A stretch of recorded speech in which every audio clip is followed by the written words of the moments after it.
Ok. Euh, euh, bonjour à tous. Voilà, je suis Rémi Teston, je suis fondateur du média Buzz Santé et j'ai la chance d'accompagner maintenant depuis 3 ans Vet Intech et Annick Valentin-Smith dans cette délégation du CES. Peut-être Annick nous refaire un petit historique de Vet Intech et du CES. Eh ben oui, je suis Annick Valentin-Smith. Moi, c'était mon septième CES. Donc, l'histoire a commencé en 2019. Euh, Aujourd'hui, je suis déjà cofondatrice de VetIntech. Je préside VetIntech. Et VetIntech, depuis 2019, emmène une délégation au CES. Et c'est toujours un plaisir de retourner au CES et d'y aller avec une délégation dont vous ferez la connaissance dans quelques minutes. Et c'était fort sympa. Donc nous sommes Alors, là aujourd'hui avec Rémi pour vous présenter les innovations que nous avons pu trouver tout au long des grandes allées de cet immense salon. Euh, on a choisi parmi tout ce qu'on a pu voir, et vous imaginez bien qu'on a vu des milliers et des milliers de produits et de solutions, on a souhaité pour ce webinaire choisir ce qui nous a semblé le plus intéressant et surtout ce qui reflète les prochaines grandes tendances de la tech, en particulier pour moi, sur la santé animale, pour Rémi, sur la santé humaine, mais on vous parlera de plein d'autres choses. Eh ben, je crois qu'on peut commencer, Rémi. voilà, donc avant de rentrer dans le vif du sujet, on va vous montrer une petite vidéo qui synthétise un petit peu voilà, ce CES 2026.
Vous voyez pas mal d'innovations.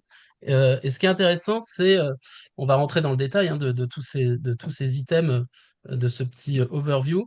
Ce qui est intéressant, c'est bien sûr, c'est une expérience vraiment collective, comme le disait Annick, dans cette délégation, avec des profils très différents.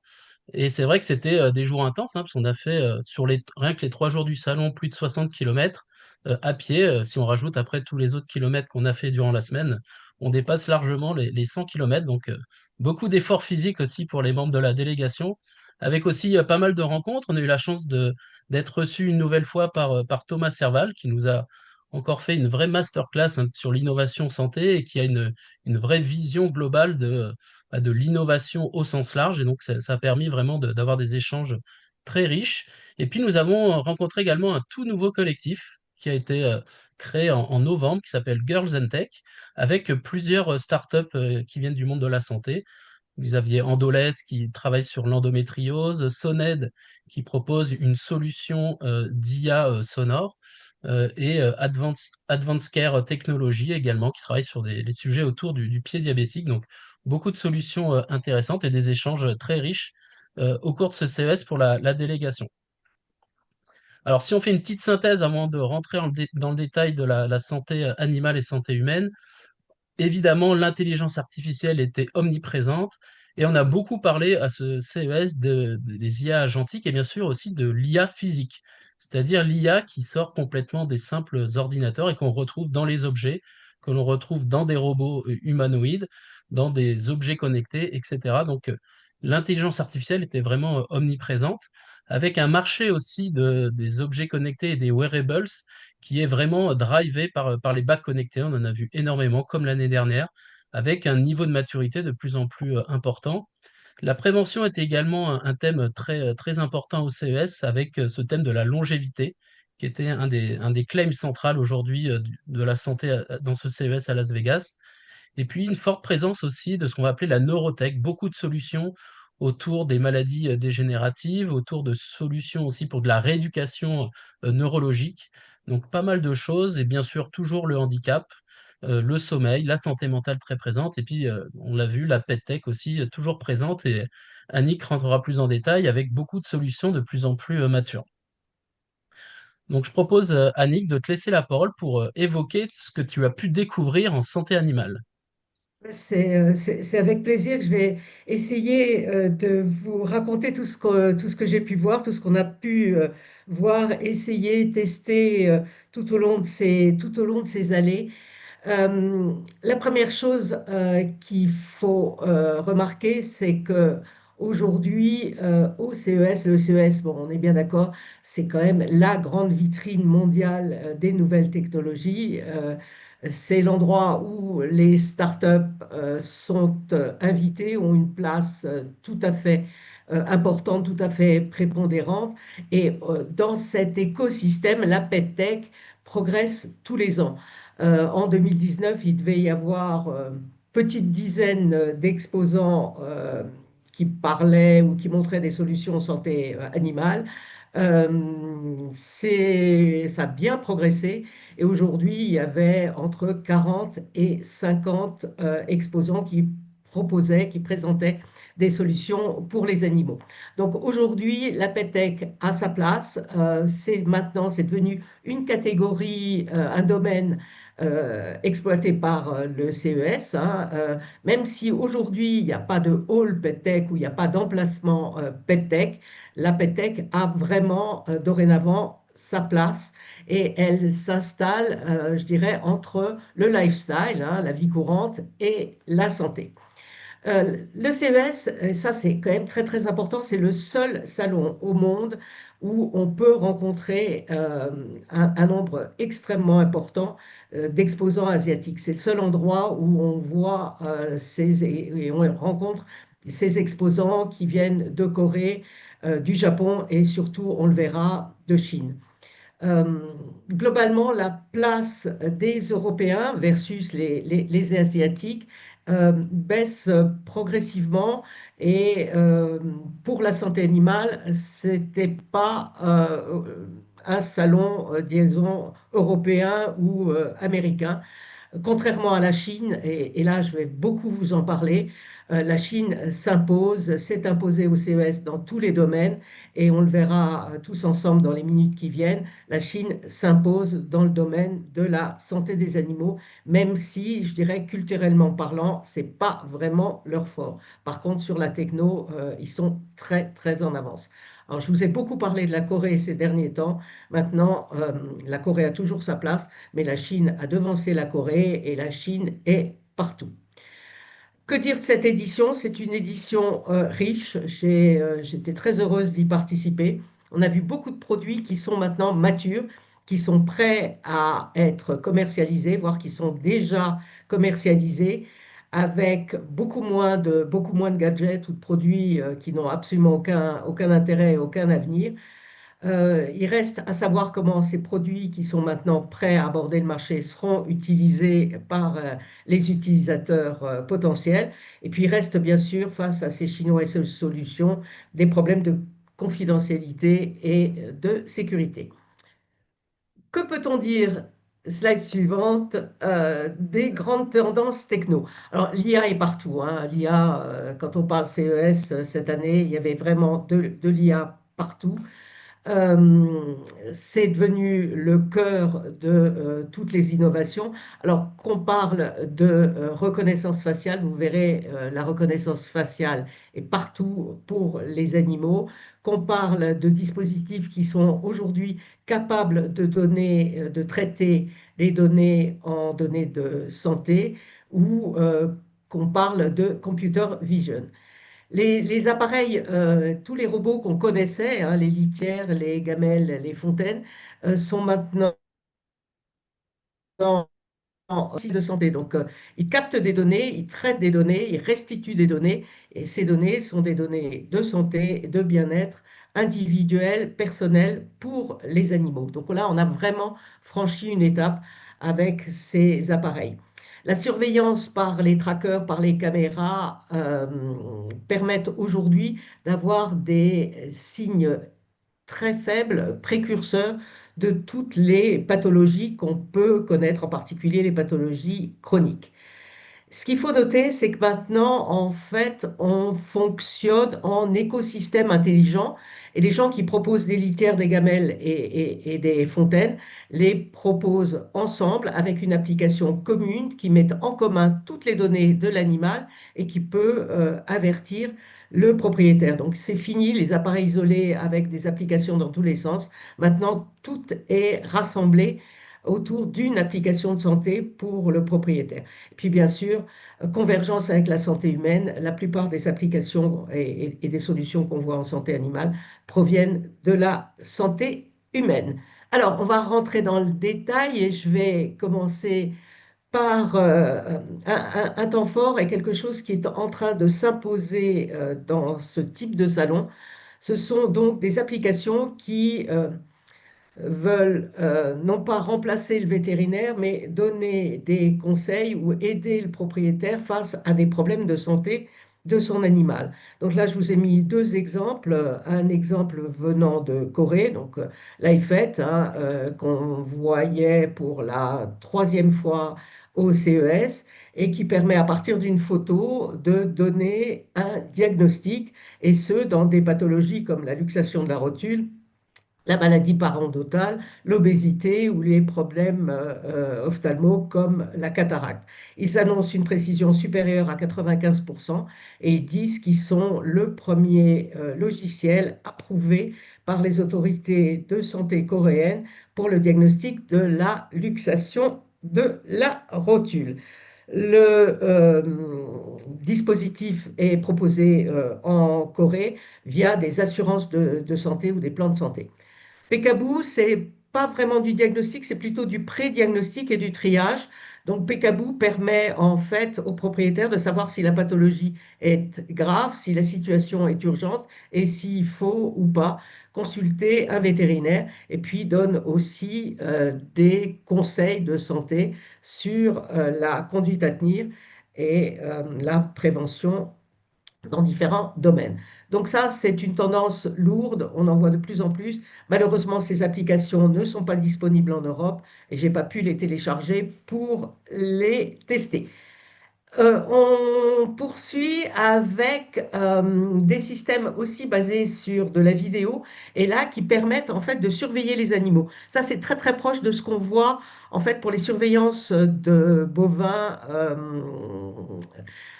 ou les surveillances d'animaux d'élevage. Donc ça, c'est de la computer vision qui permet de surveiller l'activité au domicile ou dans des structures plus professionnelles comme les refuges ou les élevages.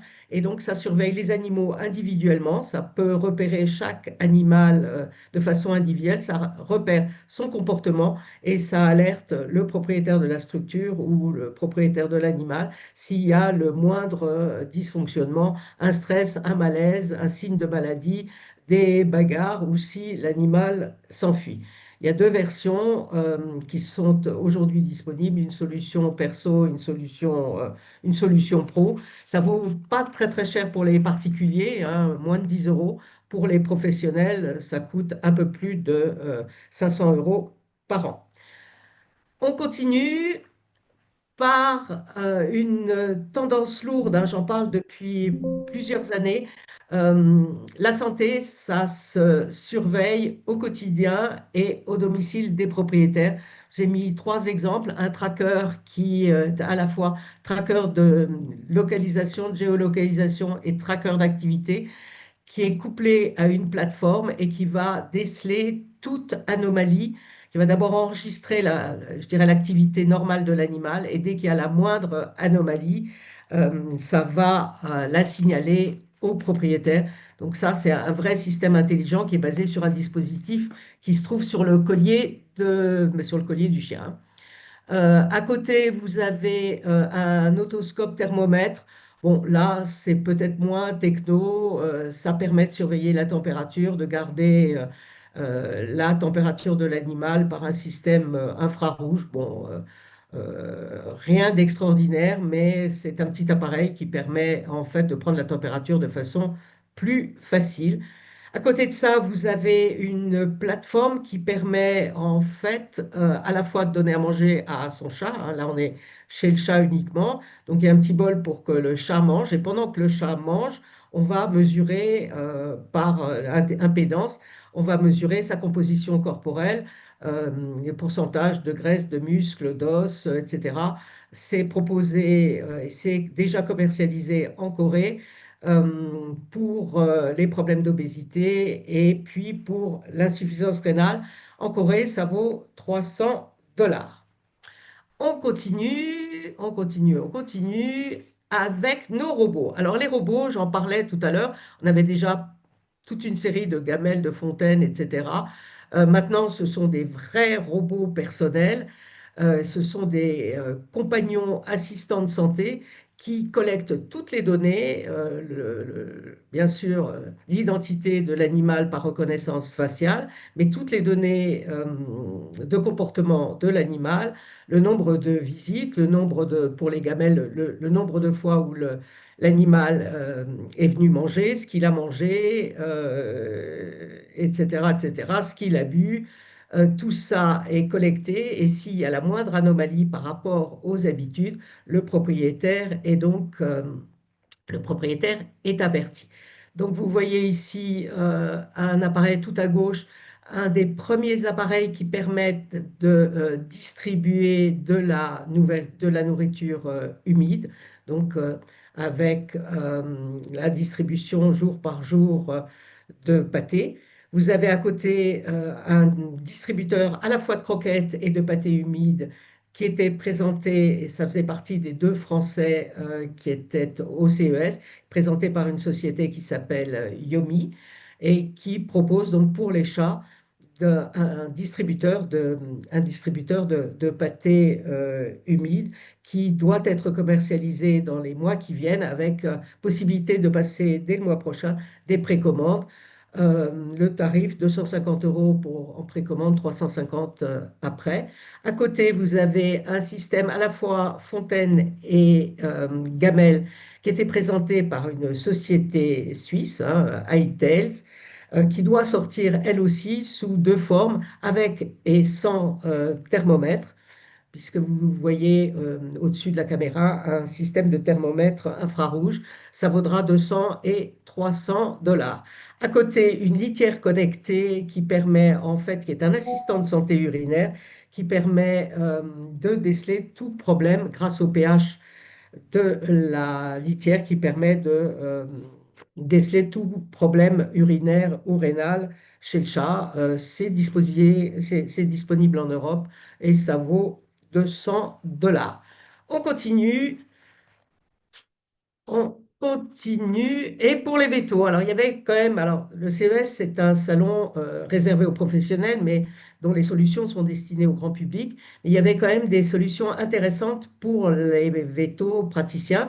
La première, c'est un petit appareil, vous le voyez ici à gauche, un petit appareil qui permet en fait d'analyser la laine du chien et qui permet en fait de repérer des composés sulfurés qui sont en fait des signes précoces d'une maladie parodontale. Donc ça, c'est quand même quelque chose d'assez nouveau, d'assez intéressant, une technologie qu'on ne connaissait pas. À côté, vous avez des spécialistes du séquençage d'ADN qui proposaient deux solutions. Une solution de détection précoce de 11 cancers grâce à une simple prise de sang, 2 millilitres de sang, et on peut repérer des signes précoces de cancer ou de la prédiction par ADN de tumeurs mammaires et de tumeurs de la peau. À côté, vous avez un système qui permet de monitorer l'anesthésie et la profondeur de l'anesthésie chez le chien. Tout ça, c'est déjà commercialisé. C'est un petit appareil qui vaut 2000 euros, mais qui peut être bien utile pour surveiller l'anesthésie. Et complètement à droite, vous avez nos deuxièmes Français qui proposaient là un logiciel métier. Donc deux jeunes qui connaissent bien le domaine et qui connaissent bien les limites de nos logiciels métiers actuels et qui ont décidé de révolutionner tout ça avec un nouveau logiciel qui est en démonstration dès aujourd'hui dans une clinique virtuelle. On continue par d'autres solutions. Alors, il y avait essentiellement des solutions pour les chiens et pour les chats, mais il y avait aussi une solution présentée pour les chevaux. Donc là, c'est un petit dispositif qui est disposé sur le poitrail du cheval en permanence et ça monitore le cheval en permanence au box. Euh, le dispositif est actuellement en test en Europe et aux États-Unis. Il devrait être disponible à la vente dès l'année prochaine. Et c'est un système qui permet, en fait, non pas comme les autres, de monitorer les performances sportives des chevaux ou de monitorer le poulinage ou les coliques, mais là, qui permet, en fait, de monitorer le cheval en permanence. Au milieu, vous avez une solution qui était présentée par l'Ukraine. Bon, rien de très original, c'est un collier ou un bolus qui permet de monitorer l'activité des bovins, mais ce qu'il faut remarquer, c'est qu'il y avait un très beau stand avec 16 startups ukrainiennes et on est très content que l'Ukraine ait pu être présente. Tout à droite, des solutions pour les oiseaux, il y en avait trois, j'en ai mis une, c'est vraiment bluffant. Il y a bien sûr de la reconnaissance, plus de 10 000 espèces qui sont reconnues. Il y a des panneaux solaires, ça distribue des graines. Enfin bon, c'est quelque chose d'absolument technologiquement, absolument parfait. Pour les gens qui aiment ça, c'est vraiment le Graal. Ça vaut la modique somme d'un peu plus de 250 euros, mais c'est top. On continue et on termine par, non pas des gags, mais des choses qui sont un peu plus surprenantes. Bon, un stand qui était assez gros, assez bien placé, qui proposait tout simplement une poubelle à déjection de chats, hein, tout simplement. On met ça à côté de sa litière et ça permet en fait d'avoir un système qui permet de ne plus avoir d'odeur et de sceller des petits sacs. Ça vaut pas cher, ça vaut moins de 10 $ et ça isole toutes les déjections pendant une semaine. Donc c'est un petit appareil qu'on met à côté de sa litière. C'est pas cher et puis ça peut être une bonne idée plutôt que de mettre ça dans sa poubelle ou ailleurs. Au centre, ça a toujours beaucoup de succès, c'est le sèche-chien, présenté par une société chinoise, hein. Vous voyez qu'il y a quand même beaucoup de Chinois, beaucoup de Coréens dans ce que je vous ai présenté. Donc c'est en fait une petite cage dans laquelle souffle de l'air chaud. Or, bon, je ne pense pas que l'animal soit très très content d'être là, mais ça permet au propriétaire de ne pas avoir un chien mouillé ou un chien sale dans son appartement. Et puis, ça désodorise et ça stérilise à l'ozone. À droite, quelque chose que j'ai trouvé assez futé et intéressant. C'est la première fois que je voyais ça. En fait, c'est un petit autocollant qu'on colle sur le mur et c'est un détecteur de fumée qui permet de, tout simplement, qui dit aux pompiers, s'il y a le feu chez vous et beaucoup de fumée, ben ici, il y a un animal, ici, il y a un chien, ici, il y a un chat. Et en gros, ça clignote Search here ou Help me et ça va dire aux pompiers, il y a un animal ici, il faut le sortir. Donc ça peut sauver la vie d'un animal, d'un chien et pourquoi pas d'un chat. On termine par la dernière slide avec ce qui va remplacer nos animaux de compagnie, d'après les Chinois ou certains Coréens, avec ce qui a fait un peu le buzz, euh, Lin Milo, qui est un petit robot chinois, très très mignon, très futé. Vous ne le voyez pas très très bien, mais dans son nez, il a une caméra. Dans ses yeux, ce sont des écrans qui vont suivre le futur propriétaire de cet animal très très mignon qui doit sortir en 2026, qui a toutes les expressions d'un petit chien qui vous suit de regard, qui remue la tête, remue la queue, vraiment vraiment adorable. C'est prévu pour 2026, il n'y a aucun prix d'annoncé. Au centre, vous avez Tombot. Alors, Tombot, on le voit, on l'a vu déjà l'année dernière, très très mignon. C'est un petit labrador qui bouge un petit peu moins et qui est présenté comme un robot assistant des personnes âgées pour lutter contre le déclin cognitif. Et le propriétaire de la société, qui s'appelle Tom d'ailleurs, dit qu'il est en train de le faire enregistrer par la FDA comme dispositif médical pour lutter contre les troubles cognitifs. Et à droite, vous avez le remplaçant, Suicard, c'est le remplaçant des Tamagotchi. C'est un super Tamagotchi, très, très, très, très intelligent, qui fait tout comme un Tamagotchi, mais qui est bourré d'intelligence artificielle. Donc, c'est annoncé pour le trimestre prochain au prix de quand même 150 à 250 euros. Et voilà, j'ai terminé avec nos animaux de compagnie.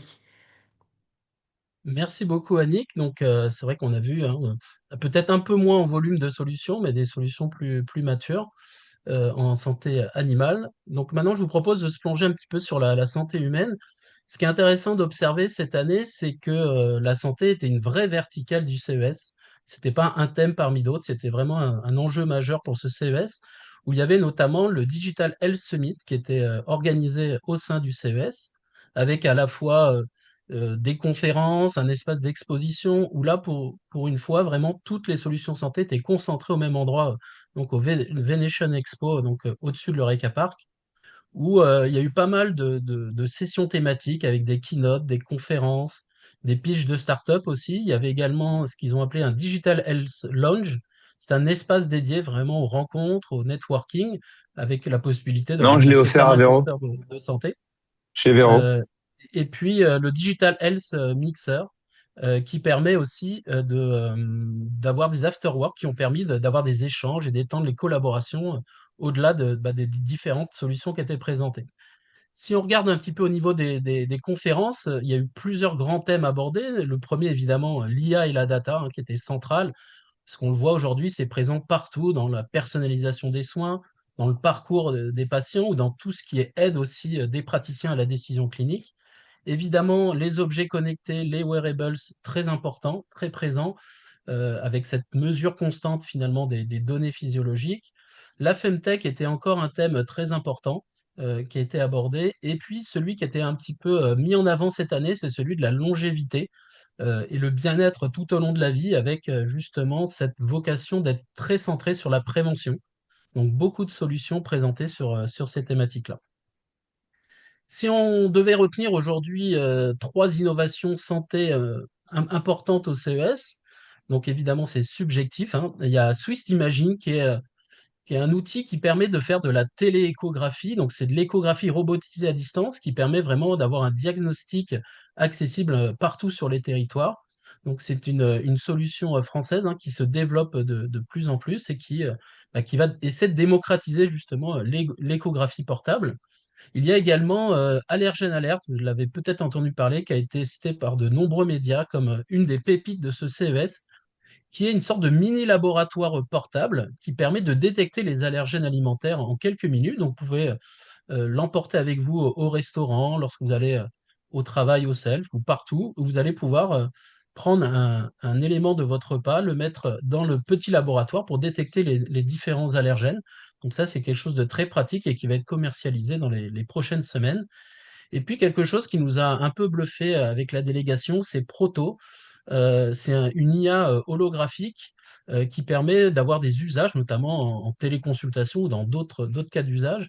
Et surtout, ce qu'on était bluffé, c'est la qualité de l'image des hologrammes. On avait vraiment l'impression d'être en face d'une personne réelle. Et donc, on voit que la technologie avance beaucoup sur ces sujets-là. Et c'est quelque chose qui peut peut-être encore donner un coup d'avance sur la téléconsultation. Euh, Si on regarde un petit peu les autres présents, donc les industriels santé étaient toujours présents. Abbott, Merck, comme tous les ans, ont un très gros stand où ils vont présenter leurs différentes solutions. Abbott a présenté une nouvelle fois Lingo, sa solution pour la mesure de la glycémie pour les non diabétiques, et puis d'autres solutions autour de l'alimentation. Merck a présenté l'ensemble de ces outils, alors pas que santé, mais tout un volet quand même sur les solutions e-santé. Et puis Dassault Systèmes est revenu cette année avec une nouvelle expérience immersive autour de la maladie d'Alzheimer et des maladies dégénératives, en ayant une immersion avec des outils de réalité virtuelle, des jumeaux numériques, et d'essayer de faire comprendre finalement un petit peu l'impact de ces technologies sur la découverte de solutions pour mieux vivre avec ces pathologies. Et puis, ils ont accompagné aussi à l'Eureka Park un certain nombre de startups qui sont incubées dans son 3D Experience Lab et qui ont été mis en avant comme Andia TX, hein, qui est un médicament connecté qui permet de prendre un certain nombre de constantes et qui est très intéressant à suivre. Au-delà donc de ces industriels, il y a bien sûr Samsung hein, qui était toujours très présent. Alors cette année, Samsung était sorti des halls d'exposition et avait complètement réservé les salons de l'hôtel Wynn, où du coup ils étaient à part, en dehors vraiment des halls d'exposition, avec un énorme showcase de toutes leurs solutions autour du smart home, des solutions des écrans, etc. Et il y avait tout un secteur santé qu'ils ont appelé le Care Compagnon. Donc là, l'idée, c'est d'avoir finalement un accompagnement de la santé de toute la famille avec un écosystème intelligent, avec des nouvelles solutions présentées qui n'existaient pas encore, comme le iBody Miroir, qui est une analyse dermatologique finalement à travers un miroir de la peau, tout un tas de solutions autour du sommeil, de la qualité du sommeil, également autour de la partie neurologique, c'est-à-dire ils ont développé une solution qui s'appelle Brain Health et qui permet de mesurer le déclin cognitif et de pouvoir anticiper l'émergence de différents types de pathologies. Et puis beaucoup de solutions également sur le suivi santé avec une plateforme, notamment SDK, qui va centraliser toutes vos données santé sur votre écosystème Samsung. Il y a également une forte présence de la neurotech cette année. Beaucoup de choses sur la rééducation neuromusculaire, tout ce qui va être autour des maladies dégénératives, tout ce qui est neurostimulation, donc beaucoup de solutions. Une solution française qui a fait beaucoup parler, c'est Reconcept, puisque c'est une grande capsule où en fait on rentre dedans et ça permet d'avoir une thérapie innovante qui essaie voilà, d'apporter vraiment du réconfort, du bien-être et de ressourcer à travers des différents patterns neurologiques. Vous avez également des neurostimulations intelligentes qui ont été présentées ou des EEG portables qui permettent vraiment d'avoir une meilleure approche autour de tout ce qui est neurosciences. Évidemment, les wearables étaient très présents autour des objets connectés. Les bagues connectées étaient omniprésentes avec des bagues de plus en plus matures, notamment sur les capteurs et des données de plus en plus fiables, hein, notamment celle de Luna, où vous avez aussi celle de Dr. Eyring. Vous avez aussi Ultraman, le le géant indien sur ce sujet. Et puis, il y a eu également une nouveauté qui a fait beaucoup parler, c'est Amazon qui a présenté Bee, qui est une startup californienne qu'ils ont rachetée, et qui est un bracelet qui permet d'enregistrer tout ce que vous faites dans la journée. Donc, il y a des usages santé, mais pas que. Et l'idée, c'est de pouvoir avoir une analyse complète en continu de votre comportement, de tout ce que vous faites, pour apporter après des solutions et faire changer les comportements, notamment en termes de prévention. Au-delà de ça, les objets connectés, bien sûr, étaient très présents, que ce soit des piliers connectés. Colibri est revenu, donc Barracuda, avec une nouvelle version de sa brosse à dents connectée pour l'hygiène bucco-dentaire, notamment pour, du côté des enfants.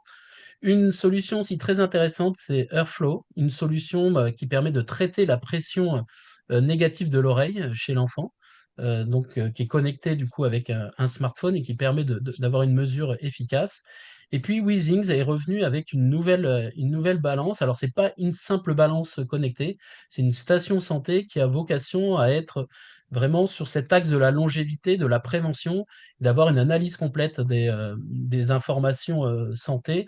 Donc plusieurs membres de la délégation ont fait cette mesure où, suite à cette pesée, ils recevaient un rapport complet avec notamment l'âge de leur corps par rapport à leur âge réel. Donc il n'y a pas eu trop de surprises, je pense. Ils pourront nous en dire quelques mots tout à l'heure. La Femtech était très présente déjà dans les thématiques des conférences, mais également sur les stands, hein. Vous avez eu beaucoup de choses autour de la périménopause, de la ménopause, tout ce qui est les cycles hormonaux, tout ce qui va être aussi l'endométriose. Pas mal de solutions présentées pour le suivi à domicile. Vous aviez notamment des solutions françaises comme Endoless, je l'ai évoqué tout à l'heure. Vous aviez également autour du cancer du sein Opvale AI, qui est une intelligence artificielle prédictive autour justement de la détection précoce des cancers du sein, et beaucoup d'objets connectés vraiment autour du bien-être menstruel. Autre thématique, évidemment, c'est l'intelligence artificielle. Comme je l'ai évoqué rapidement tout à l'heure, c'est vrai qu'on a beaucoup parlé de l'IA physique, donc l'IA qui est embarquée dans beaucoup d'objets. Et il y avait également beaucoup de solutions autour de jumeaux numériques, de planification de certains nombres de traitements. Et puis une solution qui a fait beaucoup parler, une solution française qui s'appelle Soned, qui est une IA sonore qui est embarquée et qui détecte à travers les sons des chutes, des crises, etc. et qui espère devenir une nouvelle norme finalement à travers cette détection du son, à travers ce biomarqueur sonore. Donc c'est quelque chose aussi d'intéressant à suivre.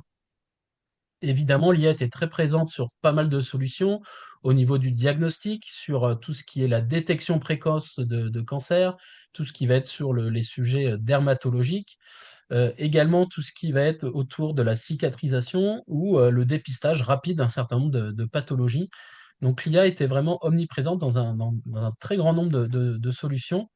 On l'a également vu au niveau de la chirurgie avec beaucoup de solutions mises en avant, des solutions françaises, hein, comme Avatar Médical, que l'on voit sur beaucoup de salons en Europe, et qui utilisent de l'IA 3D pour transformer l'imagerie médicale. Vous aviez également Clear Surgery, qui était sur le stand Auvergne-Rhône-Alpes, et qui permet une visualisation chirurgicale vraiment immersive pour avoir une précision dans les actes opératoires.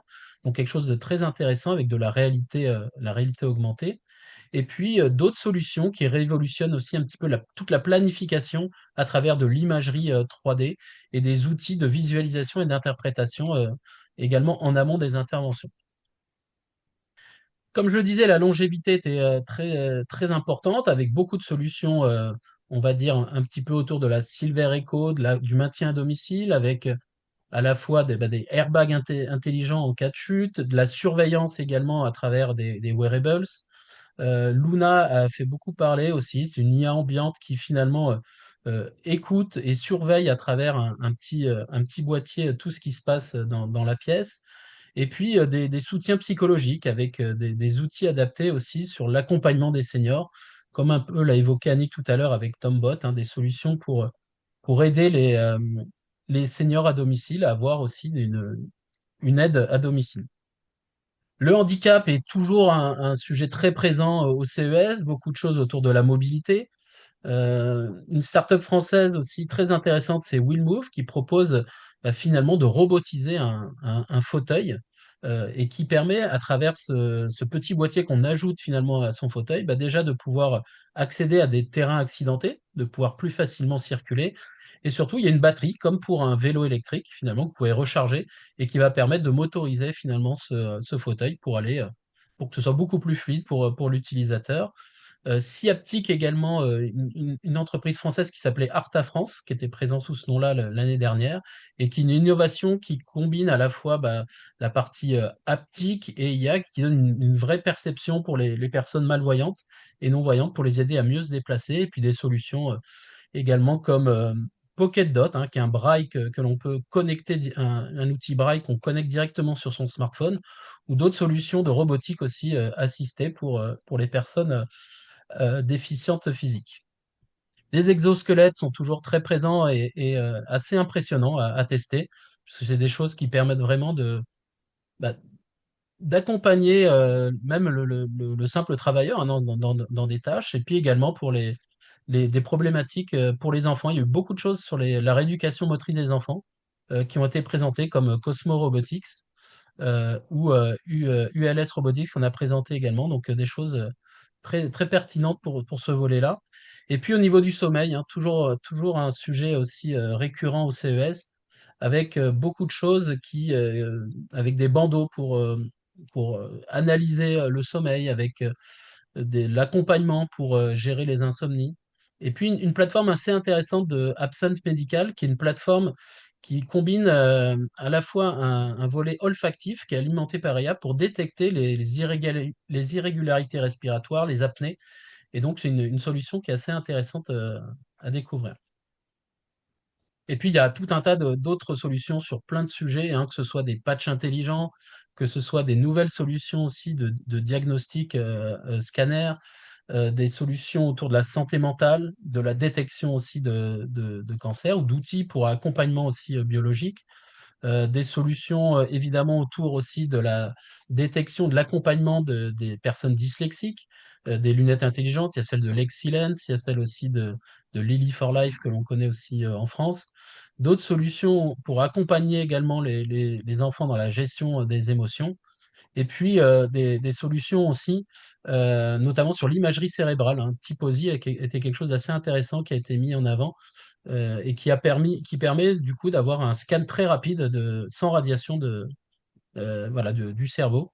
Donc des choses assez intéressantes. Donc ce qu'on doit retenir, c'est qu'il y a eu beaucoup de solutions euh, vraiment qui étaient centrées sur l'accompagnement des patients dans leur autonomie, et puis de plus en plus de solutions pour accompagner aussi les praticiens avec de l'IA embarquée dans beaucoup d'objets connectés. En tout cas, une verticale santé qui était très importante cette année au CES.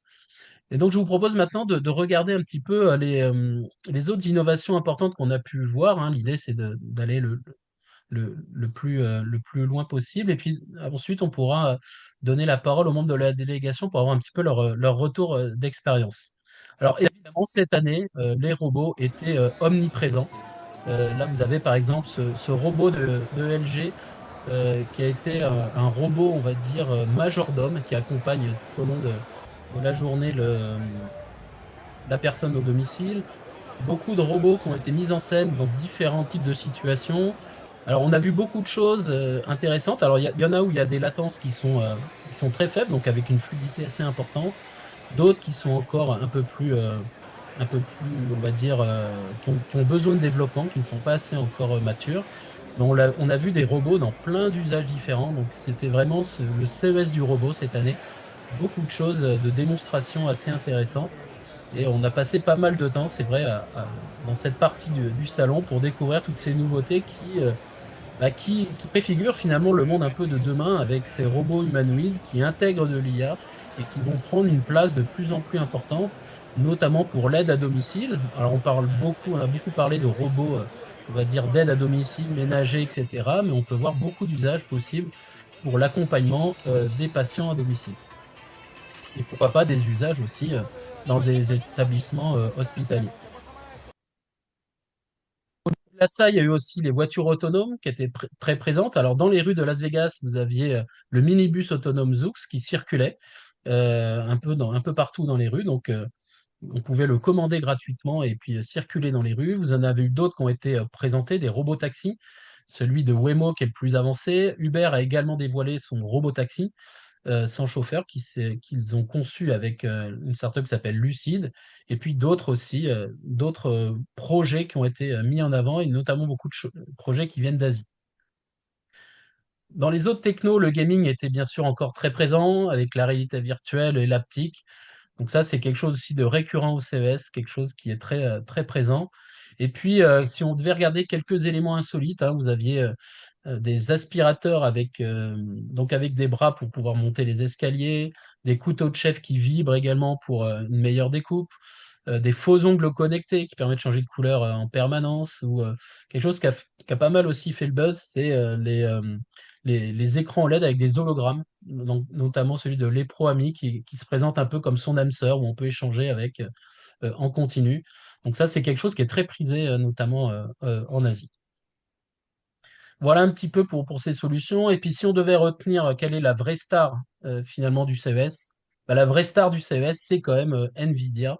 Et c'est Jensen Huang, hein, le CEO, qui était présent un peu à toutes les conférences.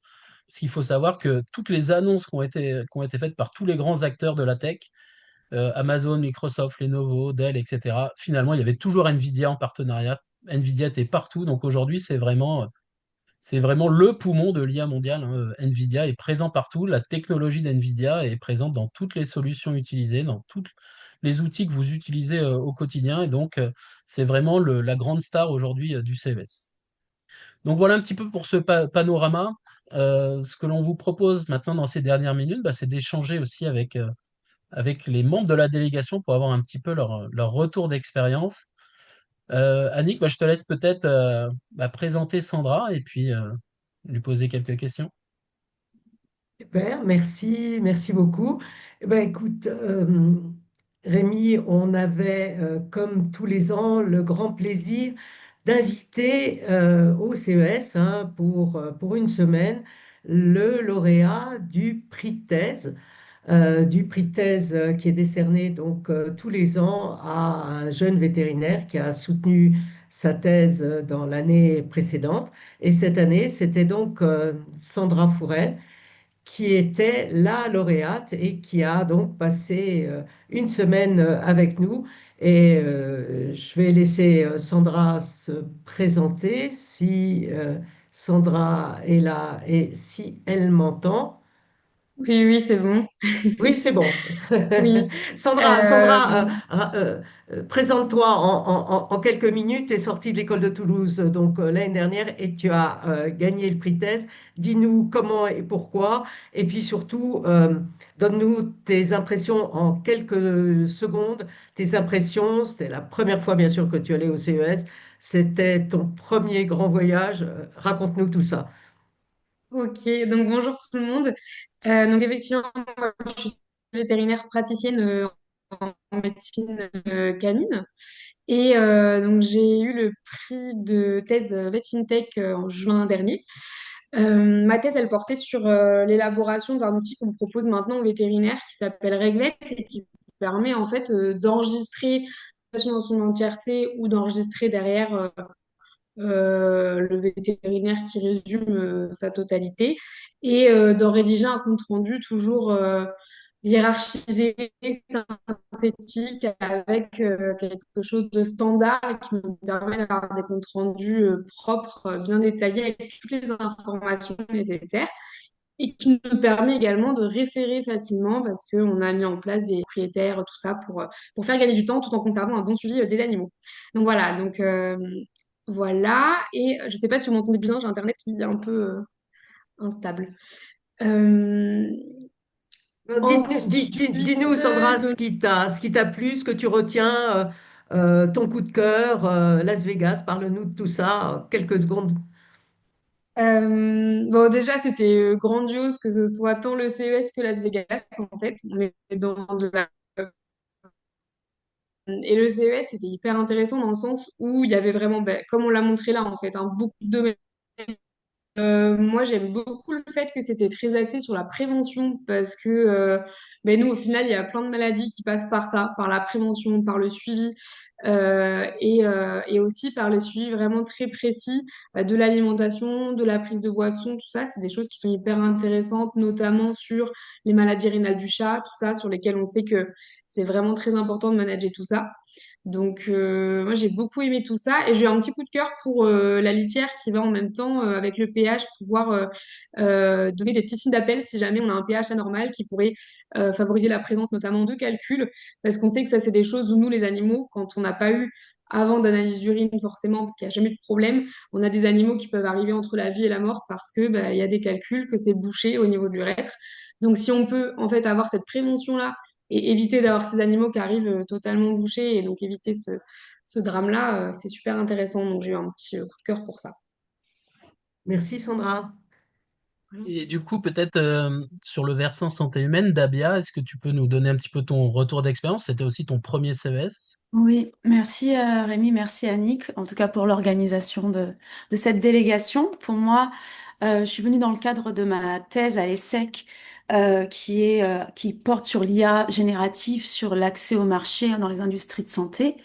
Et avec mon parcours dans la medtech et la pharma, j'avais déjà voilà une idée des tendances et en fait l'immersion dans ce congrès nous permet en fait de valider en fait les tendances qui vont arriver.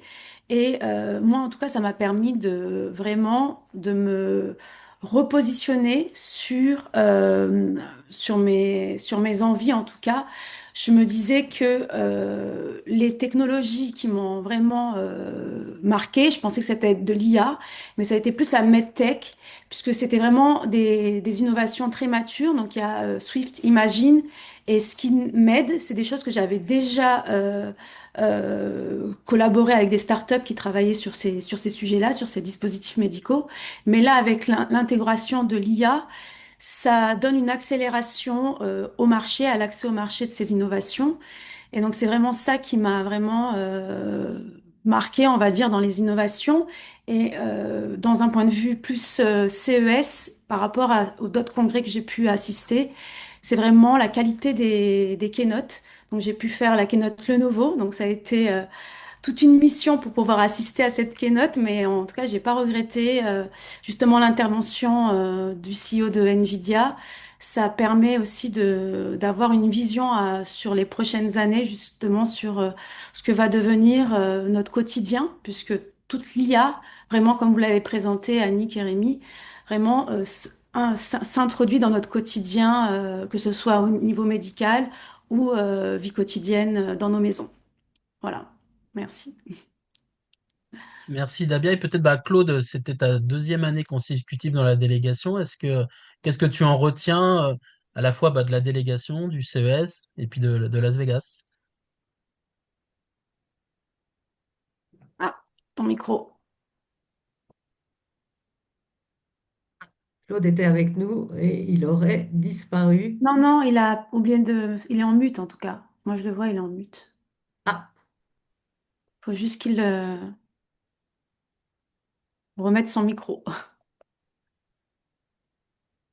Vous m'entendez là? Voilà. C'est bon, voilà, super. C'est bon? c'est bon. Ok, je suis désolé, j'avais coupé mon micro effectivement. Bonjour à tous, oui, je tenais à vous remercier Annick et Rémi pour l'organisation. Au niveau de la délégation, c'est très bien organisé parce que vous nous dites un petit peu dans quel bâtiment voir les robots, dans quel bâtiment voir les voitures, ce qui est intéressant, ce qui est un peu moins intéressant, etc. Donc vous nous guidez vraiment sur le CES. Et puis vous nous guidez aussi pas mal, je trouve, et c'est ça qui me plaît également en dehors du CES. Parce que grâce à vous, bah, alors on voit Las Vegas, on voit le CES, mais j'ai bien aimé faire la balade jusqu'à la ville fantôme de Nelson. On a visité également une petite ville typiquement américaine qui s'appelle Boulder. On a été visiter Valley of Fire. Donc il y a le CES pendant 3 jours. On est complètement dans la santé, dans les tech d'une manière générale, etc. Puis il y a l'avant CES et l'après CES qui sont également très sympas. Voilà, ça c'était pour la partie délégation. Bah, pour la partie CES, Chaque année, on en prend plein la vue, c'est vraiment impressionnant. Moi, mon coup de cœur, c'est, alors effectivement, il y a de l'IA absolument partout.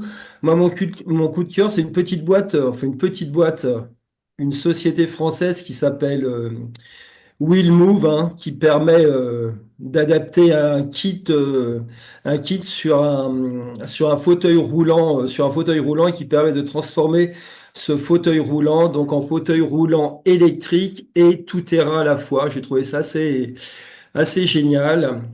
Et puis j'ai bien aimé alors une invention qui ne sert absolument à rien pour les gens qui n'ont pas de piscine, mais alors moi je trouve ça plutôt fun. C'est une tortue robot, une tortue de mer robot qui vous communique le pH de votre piscine, qui détecte lorsqu'une personne tombe dans l'eau, qui vous filme sous l'eau. Alors ça sert strictement à rien, mais c'est plutôt marrant. Et puis surtout qui nage avec vous. Voilà, donc inutile d'aller jusqu'aux Maldives pour nager avec les tortues de mer. Voilà, c'est un petit peu une plaisanterie, mais c'est un peu tout ça le CES, en fait, c'est voir des choses complètement folles qu'on ne verrait jamais en temps normal, je pense. Voilà. Merci Claude. Et du coup, pour toi, André, c'était ta première aussi expérience au CES. Quel est ton retour d'expérience un petit peu sur ce que vient de décrire aussi Claude, hein, ce côté Bah, à la fois de la voilà, tech robuste et du gadget? ouais, alors je vais pas redire tout ce qu'a dit Claude, parce que tout ça c'est parfaitement juste. Mais globalement, effectivement, ce qui est assez intéressant, c'est la démesure de Las Vegas, de la ville, en tout cas pour moi, c'est la première fois à Las Vegas, donc c'est assez intéressant, c'est assez surprenant et limite délirant.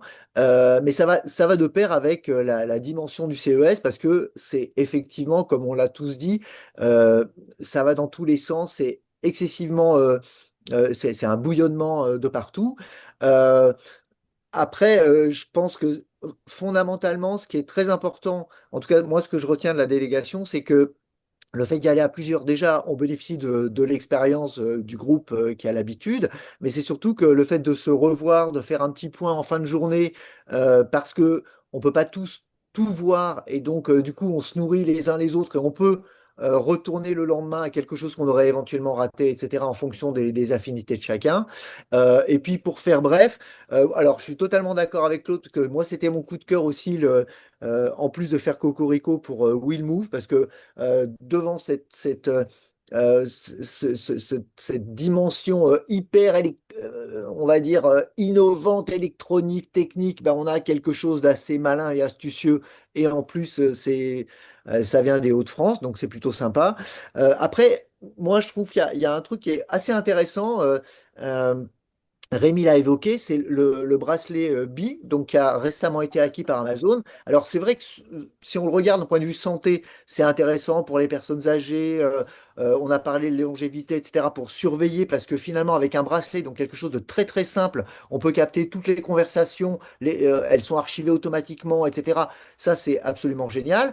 Ceci dit, ça fait un petit peu peur, parce que finalement, je me suis posé la question du risque juridique, c'est-à-dire que si on côtoie quelqu'un qui a ce bracelet-là, on sait que toute la conversation, non seulement elle est enregistrée, mais elle est synthétisée par des outils d'intelligence artificielle. Donc, c'est intéressant d'avoir cette mémoire-là, par exemple d'un échange que vous pouvez avoir avec un copain en disant, bah voilà, ou professionnellement.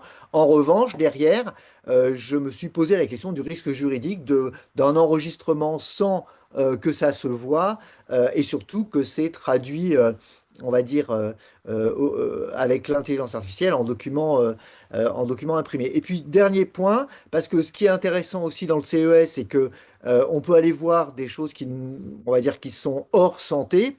Moi, il y a quelque chose qui m'a assez intéressé pour, on va dire, deux techniques que je trouve assez intéressantes, parce qu'elles sont pas utilisées, très peu utilisées, voire pas utilisées ailleurs.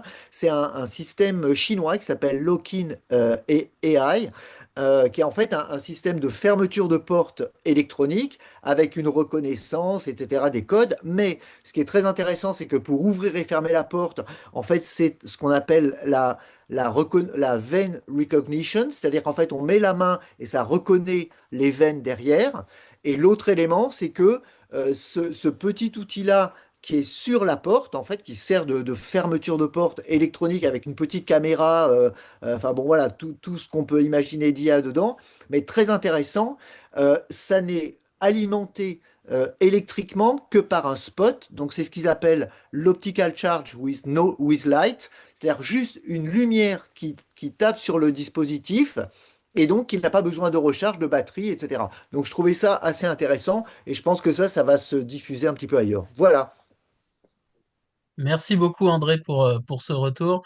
Vous l'aurez compris, donc le CES est une vraie plongée dans la tech, mais c'est aussi pas mal d'autres moments, hein. C'est vrai qu'on a pu aller notamment s'immerger dans Las Vegas, qui est un peu démesuré, où on passe de Rome à Paris, en passant par d'autres capitales, dans des décors tous plus ou moins rocambolesques, mais avec des moments aussi assez fun, où on peut se marrer à tester pas mal de solutions, d'innovation.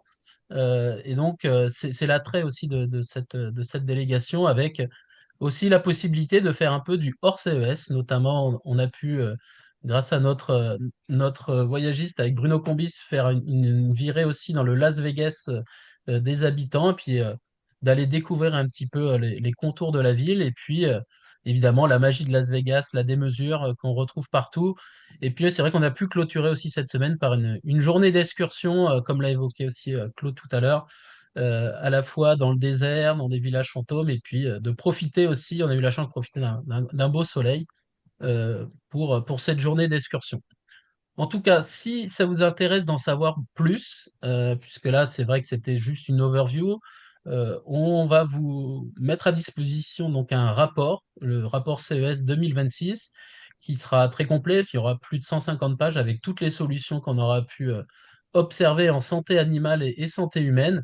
Donc, si vous êtes intéressé par ce rapport, faut pas hésiter à nous contacter, et puis on pourra vous transmettre les offres à disposition. Annick, je ne sais pas si tu voulais rajouter un mot de conclusion avant de terminer. Je voudrais dire quelques mots sur le rapport. Dans ce rapport, il y a vraiment toutes les solutions que nous avons pu voir. Il y en a entre 45 et 50. Pour chacune d'entre elles, il y a des photos, la description complète, bien sûr l'accès au site web, les coordonnées du CEO, la personne à contacter avec ses fonctions, la commercialisation, où c'est commercialisé, à quel prix, etc. Donc vraiment plein, plein, plein de détails pour toutes les personnes qui souhaiteraient en savoir plus sur ces très belles solutions que nous avons pu voir. Bon, je n'ai pas pu tout traiter, je n'ai pas parlé des litières, etc. Tout ce que j'ai pu voir, je n'ai pas parlé des portes connectées. Il y a encore plein, plein, plein de choses que vous pourriez découvrir. N'hésitez pas à nous contacter, Vetintech, enfin contact at Vetintech pour en savoir plus. Et ce que nous proposons aussi, c'est une conférence clé en main avec réponse à toutes vos questions si toutefois cela vous interroge. Et puis, bah, si, Donc très beau si la CES, réglementation. plein de maturité, pardon. En conclusion, l'IA, c'est vrai, était partout, mais c'est l'IA au service des animaux pour une santé qui est préventive, prédictive maintenant, qui est personnalisée. Donc, on arrive à cette fameuse médecine des 4P qui est individuelle et personnalisée. C'est top pour nos animaux et nous attendons en clair de voir ces solutions utilisées pour en savoir un petit peu plus et vous en parler. Merci Annick, Rémi? merci à tous. En tout cas, même si vous êtes intéressés pour participer à la délégation de l'année prochaine, sous réserve de la réglementation de Trump qui se met en place sur l'historique des réseaux sociaux et autres, on verra les modalités possibles au niveau des visas, etc. En tout cas, l'année prochaine, hein, on est reparti pour une nouvelle délégation. Et donc, si vous êtes intéressés, n'hésitez pas aussi à nous contacter. C'est du 6 au 9 janvier l'année prochaine, même date que cette année. Voilà. Merci beaucoup. Et puis, vous aurez le replay aussi qui sera diffusé prochainement. Merci à tous. Au Bonne revoir. journée à tous. Bonne journée. À bientôt.